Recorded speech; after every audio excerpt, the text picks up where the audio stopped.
বাঙালি রান্নাঘরে তোমাদের অনেক অনেক স্বাগত। আজ আমি বেরেস্তা চিকেন রেসিপি করব। তো চলো, এখানে প্রথমে টমেটো বাটা আছে, আদা রসুন পেস্ট আছে, দই আছে, গোটা গরম মশলা, তেজপাতা, লবঙ্গ, সামরিচ। এখানে আমি পেঁয়াজ কুচিয়ে রেখেছি, মাংসটা ধুয়ে রেখেছি। তো আমি কড়াইয়ে তেল দিয়ে দিচ্ছি। তেলটা আমার গরম হয়ে গেছে, এবার আমি পেঁয়াজটা দিয়ে দেবো।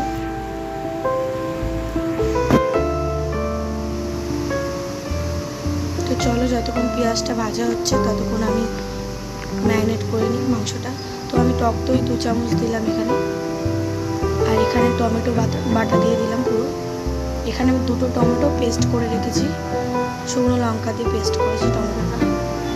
তো এখানে আমি আদা রসুন বাটা পেস্ট করে রেখেছিলাম, ওটা দিলাম 1 চামচ। হলুদ গুঁড়ো দিয়েছি 1 চামচ, লঙ্কার গুঁড়ো এখানে 2 চামচ দিচ্ছি, যে যেমন ঝাল খাবে সেরকম দেবে। ধনের গুঁড়ো 2 চামচ দিলাম। তো নুন এখানে 3 চামচ দিচ্ছি আমি, আন্দাজ বুঝে তোমরা করবে। তো আমি একটু চিনি দিলাম আর সর্ষের তেল দিয়ে দিলাম এখানে। তো একটু গরম মশলা দিয়ে দিলাম, আর বেরেস্তা করে রেখেছিলাম পেঁয়াজের, ওটা আমি দিয়ে দিলাম। বেরেস্তাটা একটু বেশি করে দিতে হবে, কারণ এটা পুরোপুরি বেরেস্তা চিকেন। তো আমি এগুলো ম্যারিনেট করে রাখবো এবার কিছুক্ষণ।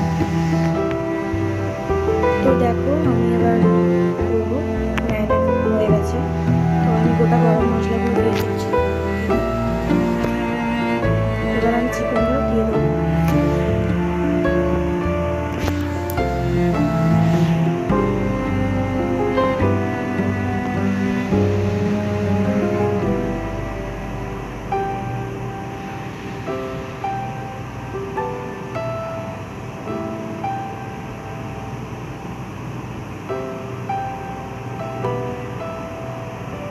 দেখো আমার হয়ে গেছে, এবার আমি জল দিয়ে দেবো।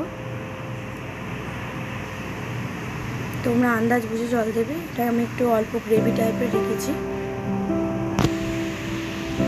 তো যদি তোমাদের ভালো লেগে থাকে রেসিপিটা, একটা সাবস্ক্রাইব, একটা লাইক করে দিও প্লিজ। নেক্সট পার্টে আমি আরও ভিডিও আনবো।